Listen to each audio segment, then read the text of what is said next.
पूछती है अपने पति से कि किससे राम राम किया आपने। अरे अगर पति देवता फोन पे बात कर रहे हो और बड़े आनंद से बात कर रहे हो, साहब बहुत बहुत कृपा आपकी, अरे साहब बड़ा अच्छा, अरे साहब, तुरंत फोन कटेगा नहीं, उसके पहले पूछ लेंगे क्यों, किससे बात कर रहे थे। इतना मतलब विनम्र भाव से हम फोन लगाते हैं तो एक बार में जवाब देते हैं, वहां बोला क्या, बोले सब्जी लाना है, ठीक है, ओके, कट, खत्म। इतनी देर किससे बात कर रहे थे, पूछते हो ना कई बार किसका फोन था।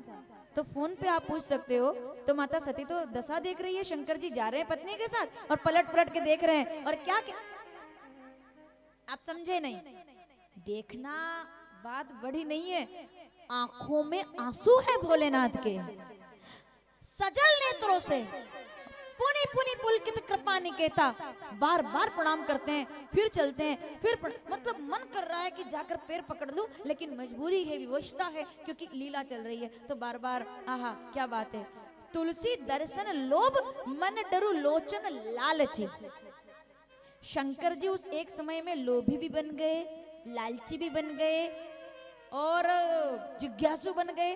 अब आप कहोगे ये मैं क्या बोल रही हूँ, रामचरितमानस बालकांड 51 दोहे के बाद चौपाइयां आप देखें, उन्होंने देखा ना, तो तुलसी दर्शन लोभ मन डरु लोचन लालची, शंकर उर अति क्षोभ। क्या क्या हो गया, खुश भी हो गए, थोड़े से उदास भी हो गए कि राम जी ऐसे ऐसे घूम रहे हैं। फिर क्या हुआ कि शंकर उर अति क्षोभ। अगली पंक्ति, सती न जाने मरम सोई। सती जी नहीं जान पाई, क्या नहीं जान पाई, तुलसी दर्शन लोभ। क्या लोभ करना चाहिए माताओं, जल्दी से जवाब दीजिए, सोच के जवाब देना, मेरे चक्कर में आकर जवाब मत देना, अपने विवेक से। आप श्रोता हैं, मैं ऐसा समझती हूँ, कथा वो बड़ी नहीं होती जिसका वक्ता विद्वान होता है, क्षमा कीजिएगा। कोई कथा पांडालों से बड़ी नहीं होती, कोई कथा व्यवस्थाओं से बड़ी नहीं होती। एक बात आज मैं आपके सामने कहना चाहूंगी, पीछे तक के बैठे लोग, कोई भी कथा विद्वान वक्ताओं से बड़ी नहीं होती, हर कथा श्रोताओं से बड़ी होती है। जब श्रोता विद्वान होते हैं तो कथा बड़ी बनती है, श्रोता विद्वान होते हैं। यानी कि चौपाई में शुरू करूं और आप पूरी कर दें, यानी कि बात मैं बोलूं और जवाब आपके पास हो। ऐसे श्रोता विद्वान नागदा के मेरे सामने बैठे हैं, मैं क्या कथा सुनाऊंगी आपको। 5-5 बार अखंड रामायण पढ़ देने वाले लोग यहाँ बैठे होंगे, एक एक चौपाई बोलते नहीं होंगे, लेकिन मैं बोलती होंगी और पूरे कर देते होंगे, ऐसे लोग सामने बैठे हुए, ये मैं जानती हूँ। तो ये कथा मेरे लिए बड़ी है, क्यों? क्योंकि जब विद्वान श्रोता सामने होंगे तो वक्ता को अपने आप आनंद आता है। इसलिए मैंने हमेशा कहा है, इस देश को विद्वान वक्ताओं से ज्यादा इस धर्म को विद्वान श्रोताओं की आवश्यकता है, ताकि वक्ता कुछ भी बोलने से पहले सोचे कि मैं क्या बोलने जा रहा हूँ। अप्रमाणित बात नहीं होगी, व्यर्थ की बात नहीं होगी, क्योंकि मेरा श्रोता विद्वान है, तब समाज में एक अच्छी कथा का निर्माण होता है। तो क्या लोग, वापस आती हूँ मुकाम पर, क्या लोग करना चाहिए, नहीं करना चाहिए? करना चाहिए। अरे भाई, अब दो पक्ष हो गए। अब दिक्कत ये है ना कि आप तो बोल देते कि नहीं करना चाहिए, पर दिक्कत है कि भोलेनाथ सामने है, तो अब तो मामला, फाइल उलझ गई भैया।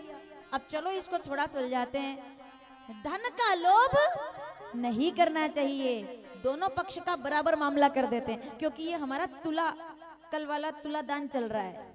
पलड़ा कोई भी भारी या कमजोर नहीं, बराबर करते। पीछे तक के बैठे लोग सावधान, धन का लोभ नहीं करना चाहिए, संपत्ति का लोभ, पैसे का लोभ, पद का लोभ, मान सम्मान का लोभ, धन धान का लोभ नहीं करना चाहिए, धरा धाम का लोभ नहीं करना चाहिए। लेकिन शंकर जी की तरह राम नाम का लोभ तो रोज करना चाहिए, कि मैं कितना राम राम बोलूं।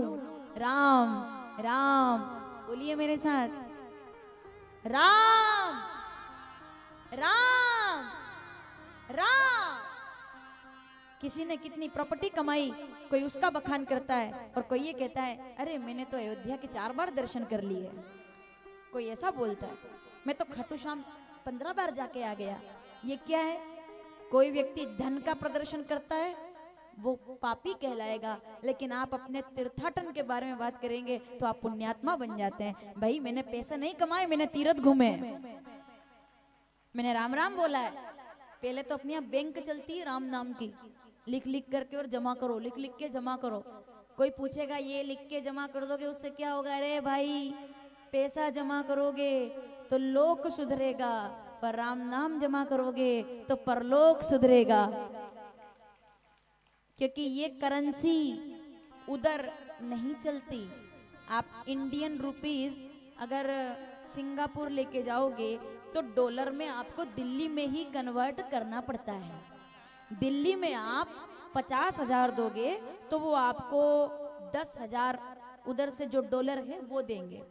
आप कहीं भी विदेश में गए तो दिल्ली इंटरनेशनल एयरपोर्ट पर आपको करेंसी बदलनी पड़ेगी, क्योंकि पैसा तो है पर वहां कागज है, चलेगा नहीं। समझ गए आप?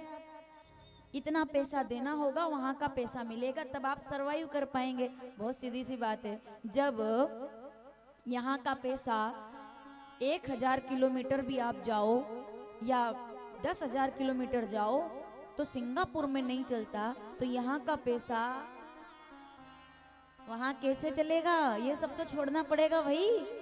जब छोड़ना पड़ेगा तो फिर क्या करेंगे? करेंसी बदलिए, करेंसी बदलिए। वहां कौन सी करेंसी चलेगी? ना ना, मेरी बात ना माने आप। रामचरितमानस बालकांड 21वां दोहा, कौन सी करेंसी चलेगी? वहां पैसा रुपया नहीं चलेगा, मणि से काम चलेगा, मणि से। अब आप कहोगे मणि कहाँ से लाए? अरे कहाँ से लाना है, मैं शुरू करती हूँ, आप पूरा कर दो। मणि कौन सी? राम नाम मणि, दीप धरु जीह देहरी द्वार, तुलसी भीतर बाहरे, जो चाहो। ये रुपया चलता है, ऊपर मणि चलती है। नहीं नहीं, बिना प्रमाण के नहीं, अभी देखोगे आप। प्रणाम किया शंकर जी ने, राम। अब सत्य जी थोड़ी देर तक तो गई आगे, लेकिन फिर आगे जाकर पूछ लिया शंकर जी ने, क्या हुआ? तुम्हारी तबीयत ठीक नहीं लग रही, ठीक तो हो? चेहरा बुझा हुआ है, क्या हो गया? कोई बात हो गई? बोले नहीं, बताऊं तो भी दिक्कत